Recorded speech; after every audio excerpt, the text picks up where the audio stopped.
Hi friends, কেমন আছো? আশা করি সবাই ভালো আছো, সুস্থ আছো। গিটির ডেলি ব্লগে তোমাদের স্বাগত। আজ হচ্ছে শনিবার আর এখন বাজে সকাল ছিল। নিশ্চয়ই থাম্বনেল বুঝতেই পেরে গেছো আজকে কী হতে চলেছে আর কোথায় যাচ্ছি। প্লিজ ভিডিওটা স্কিপ না করে দেখতে থাকো। যাওয়ার জন্য দেখো বেরিয়ে পড়েছি। আর কোথায় যাচ্ছি তোমাদের বলে দেই। যাচ্ছি হচ্ছে আমার জায়ের বাবার বাড়ি। ওখানে হচ্ছে ওর ভাই ছেলের অন্নপ্রাশন আর হচ্ছে যে পুজো।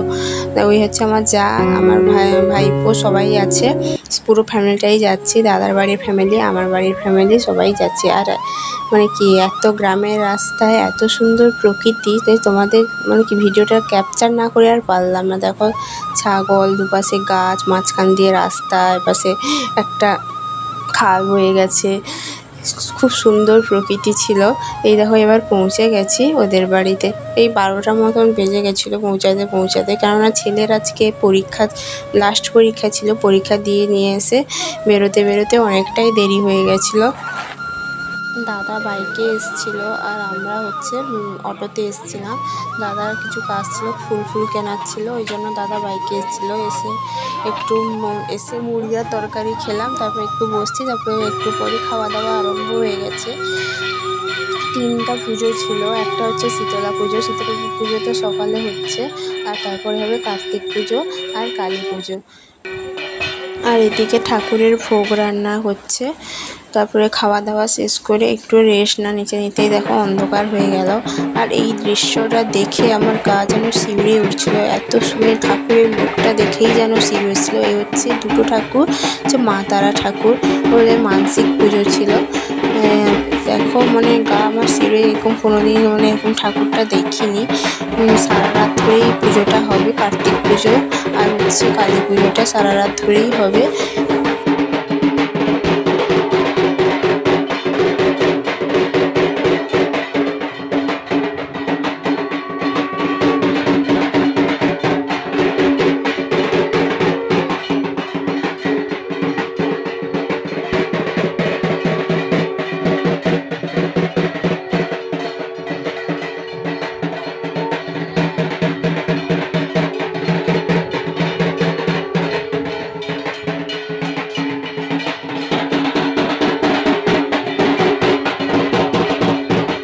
আর এদিকে শীতলা ঠাকুরের সন্ধ্যা আরতি হচ্ছে। সন্ধ্যা আরতিটাও হয়ে গেলে তারপর কার্তিক পূজা শুরু হবে আর হচ্ছে যে কালী পুজো শুরু হবে।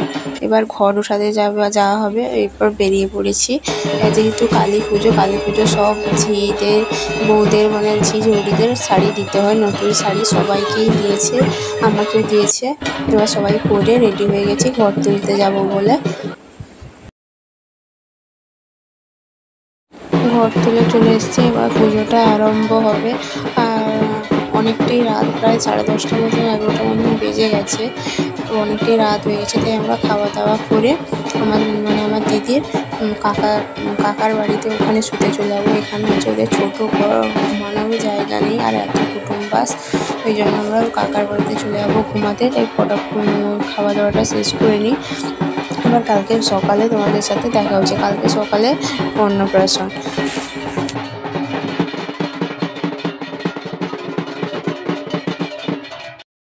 কালকে রাত থেকে এখানেই আছি আর এখন 1:30টা মতন বাজে। আর এখান থেকে সকালে টিফিন করে চান করে তারপর ওখানে বেরিয়ে যাব। ওখানে খাওয়া দাওয়া করে তারপর বাড়ি চলে যাবো। ওরা হয়তো থাকবে আর আমরা বাড়ি চলে যাবো, কেননা এত গরমে থাকা যাচ্ছে না, এখানে অসম্ভব থাকা, ওই জন্য আমরা বাড়ি চলে যাচ্ছি। তাই এত লোক দেখো, 2 ভাই পেছনে ঝুলে আছে আর আমরা অটোতে যাচ্ছি। কিছুক্ষণ বেশি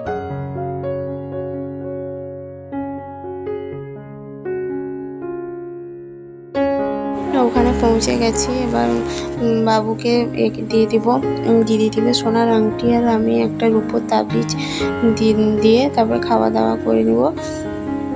যেহেতু আজকে ঠাকুর আছে এখনও, ওই জন্য নিরামিষ মৎস্যব হবে, নিরামিষ খাওয়ানো হবে। অনেক দিন দিদির ভাই বইয়ের বিয়ে হয়েছে, কিন্তু কোনো বাচ্চা হচ্ছে না। অনেক ঠাকুর, অনেক গুণী গানা দেখিয়েছে। লাস্ট পর্যন্ত ওই তারা মার কাছে গেছিলো, ওখানে পুজো দিয়ে ওখানে বুঝে তারপর ওর পেটে মানে কি ইস্যুটা ধরেছে। ওই জন্যই ওর অন্নপ্রাশনের আগে তারা মাকে নিয়ে এলো। আবার কার্তিক ঠাকুর ওর বাড়িতে বসিয়ে দিয়েছিল, ওই কার্তিক পুজোও হলো আর শীতলা পুজো ওর বাৎসরিক পুজো হয়। ঠাকুরের কাছে প্রার্থনা করি ওই বাচ্চাটাকে যেন সুস্থ রাখে, ভালো রাখে। অনেক মাথা ঘুরে সন্তানটাকে পেয়েছে, তোমরাও প্রার্থনা করো যেন ওকে সুস্থ রাখে। সবাই একটু কোলে নিয়ে নিল, আদর করে নিল। আবার কবে আসবো ঠিক নেই। খাওয়া দাওয়া আরম্ভ হয়ে গেছে আর এই পঙ্গতটা হয়ে গেল, তারপরেই আমরা খেতে বসে পড়বো। খাওয়া দাওয়া করে তারপর ওর মানে জায়ের কাকার বাড়িতে এসে জামা কাপড় নিয়ে তারপর বেরিয়ে এসছে। আর ফ্যানটা দেখছো না, ওই ফ্যানটাও নিয়ে যাওয়া হয়েছিল, গরমে কোথায় ফ্যান পাবো না পাবো। এসেই সমস্ত জামা কাপড় তোমার দাদাভাই আমি মিলে ধুয়ে নিলাম, আর ঘরটা ঝাঁটিয়েও ধুয়ে নিয়েছি। তারপর জামা কাপড়গুলো মেলে নিলাম। ছেলে দেখো এখানে শুয়ে আছে আর আমি একটু শুয়ে সন্ধ্যাবেলা উঠে দুজনে একটু পাস্তা করলাম। আজকের মতন ভিডিও এই পর্যন্তই। আজকের ভিডিওটা যদি তোমাদের ভালো লাগে তাহলে প্লিজ লাইক করো, কমেন্ট করো আর সাবস্ক্রাইব করে সাইডে বেল বাটনটা টিপতে ভুলো না।